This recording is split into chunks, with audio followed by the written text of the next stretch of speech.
Here are the biggest tax changes in Canada for 2026 in 60 seconds. Government corruption is being exposed at an alarming rate. And trust me when I say this, 2026 is going to reveal a lot more truth. Average family in Canada spent about $48,000 in total taxes last year. I expect to pay more taxes than I would in the States because I think we've got a better country. This is about to show that the rich pay more than their fair share. This breaks down how much you would get taxed if you made $150,000 Canadian. The Canadian tax scam. Let's get into it. So, taxpayers in British Columbia will see a mixed bag of changes in the new year. Its citizens do not know how much they're paying in taxes or how bad the situation really is. Welcome to Canadian Rant. Canadians are paying more than ever before, working longer hours, stretching every dollar. And yet, every year we watch scandal after scandal come and go, with press conferences, investigations, apologies, but very little accountability. From rising taxes to rising costs, Canadians are being asked to carry more weight, while transparency becomes optional for the people making decisions at the top. As we enter a new year, there's a reality many Canadians haven't fully processed yet. New tax responsibilities are coming. At the federal and provincial level, changes to income taxes, vacancy taxes, and other fees will directly impact households already under pressure. This isn't about politics, it's about fairness. Because when Canadians are told to pay more, the least they deserve is honesty, clarity, and accountability. In this video, we're breaking down what's changing, why it matters, and why transparency can no longer be treated as a luxury. It's a necessity.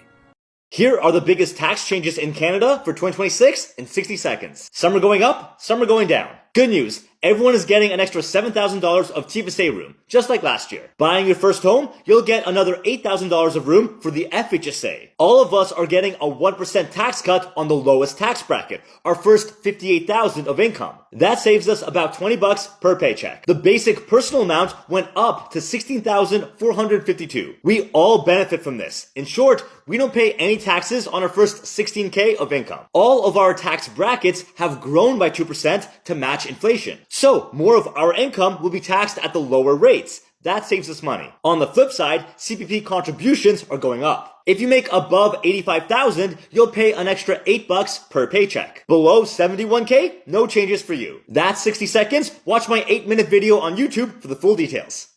I expect to pay more taxes than I would in the States because I think we've got a better country. You now pay 53.5% of your dollar to the government. I don't care what you make. If there is some point where right off the top, the government gets more than you, that's just wrong. Because that 46.5% that I get then on those last dollars, I now go to the store and spend it. I pay tax. Put gas in my vehicle. I pay a tax. Invest it and make some more money on it. I pay tax. If I die and leave it to my kids, they pay tax. So it's not just losing half. It's losing half or slightly more than half immediately, but then they're not done. Taxpayers in British Columbia will see a mixed bag of changes in the new year, from an increase in the speculation tax to lower income tax rates.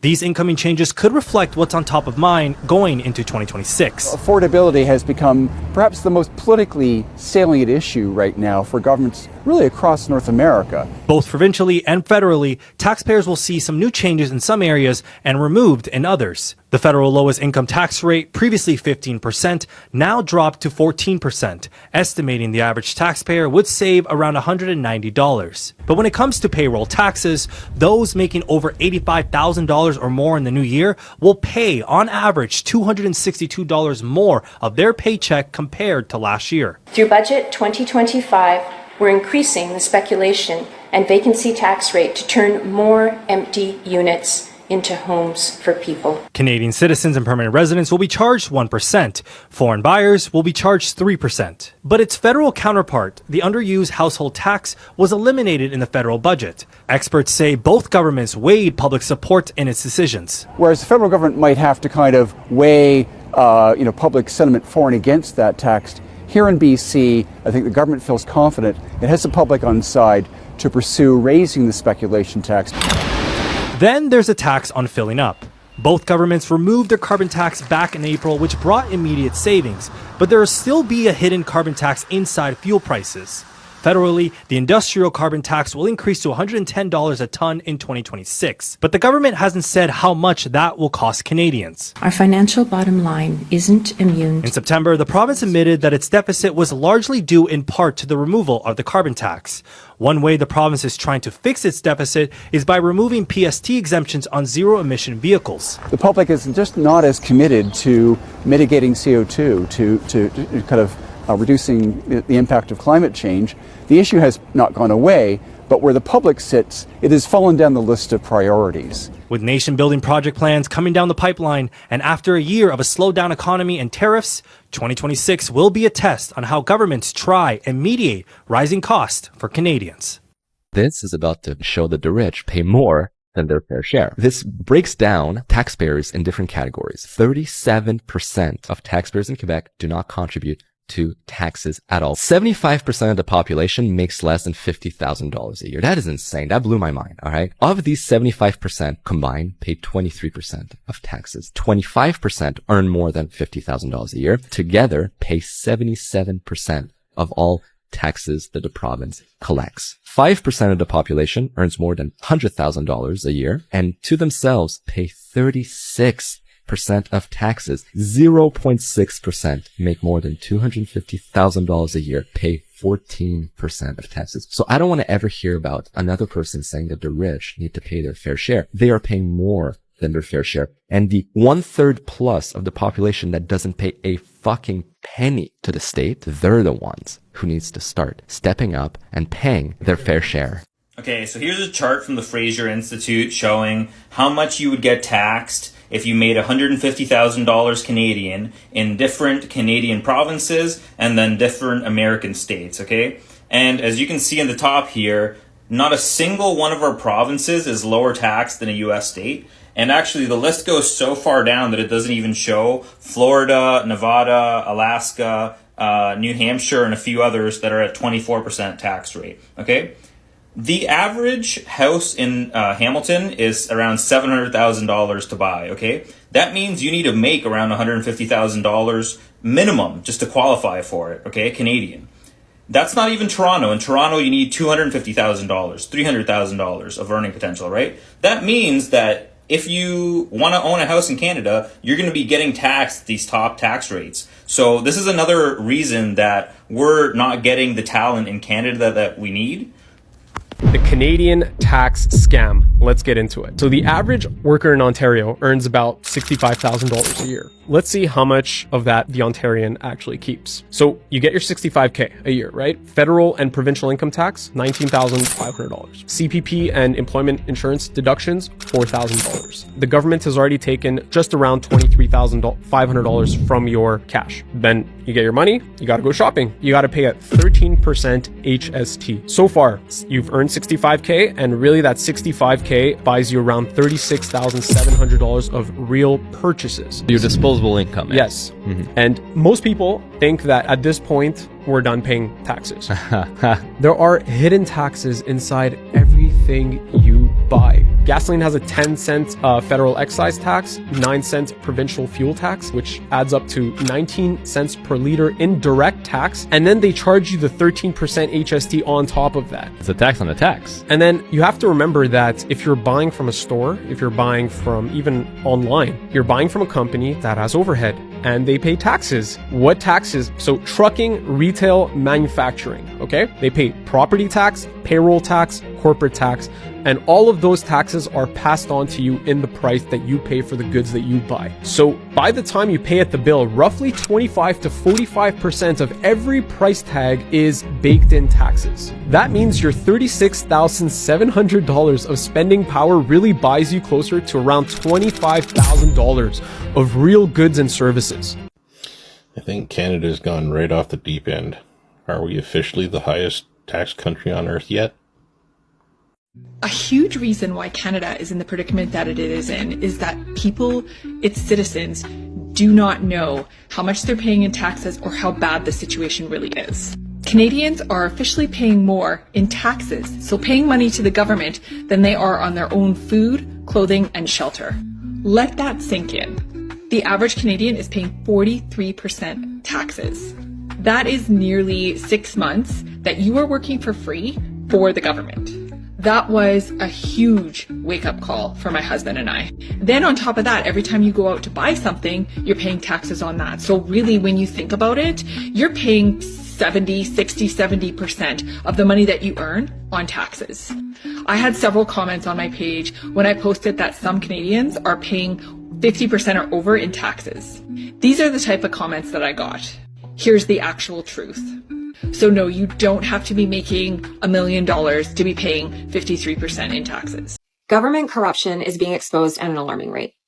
And trust me when I say this, 2026 is going to reveal a lot more truth. Canadians are working full-time and paying income tax, sales tax, fuel tax, carbon tax, administrative tax, property tax. We're taxed when we earn, we're taxed when we spend, we're taxed when we save, when we buy a home, and when we sell it. But our tax dollars are being spent everywhere except where everyday people actually need them. And let's be clear, this is our money. It's not theirs. Between income taxes and hidden taxes built into all of our daily lives, many people are handing over close to half of what they earn just to exist. And it's not just the people that were already struggling. It's families who are doing everything right.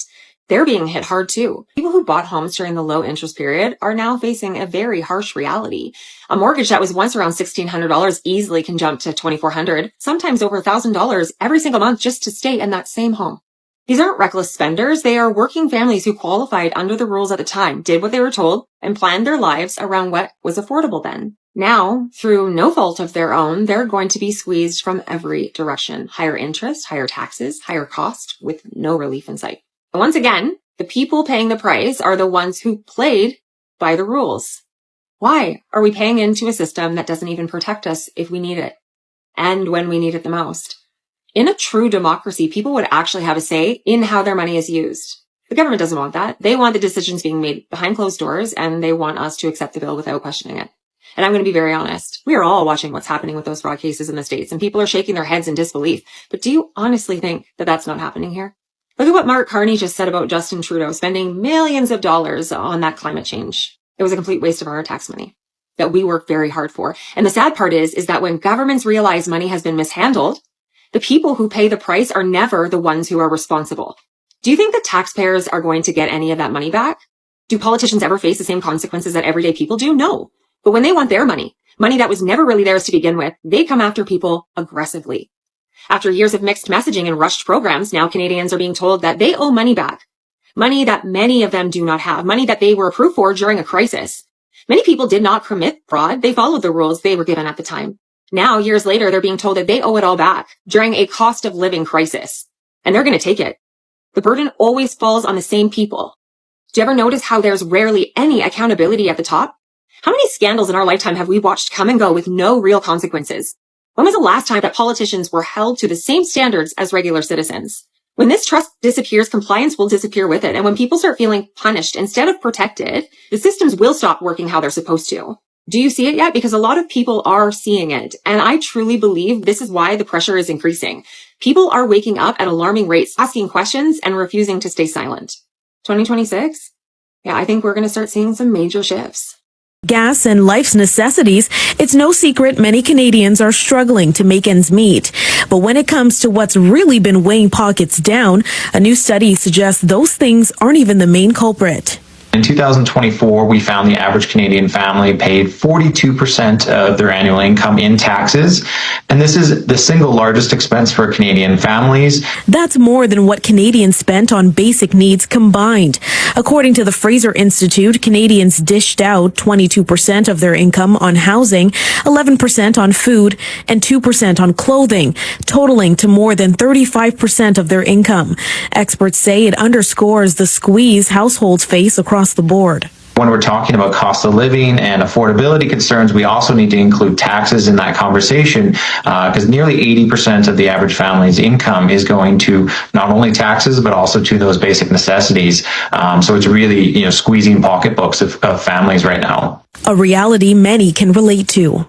Personally, I think I'm actually struggling on paying so much on taxes, and it's making we are pretty much just living paycheck to paycheck. Most people are struggling to find housing because of like they can't afford it. I'm fortunate to have a decent paying job, but still, it's a real struggle going from paycheck to paycheck just to meet all the obligations and putting food on the table. Did you know Canadians are known for being the friendliest and happiest people, but how much do they actually pay in taxes? Let's say someone is earning an annual salary of $1 million in Canada. First, they pay Canada Pension Plan and employment insurance contributions, which are capped and total only a few $1,000s even for high earners. Once those are taken, you face combined federal and provincial income taxes. The federal top rate on income over about $253,000 is 33%, but everyone gets a basic personal amount of roughly $16,600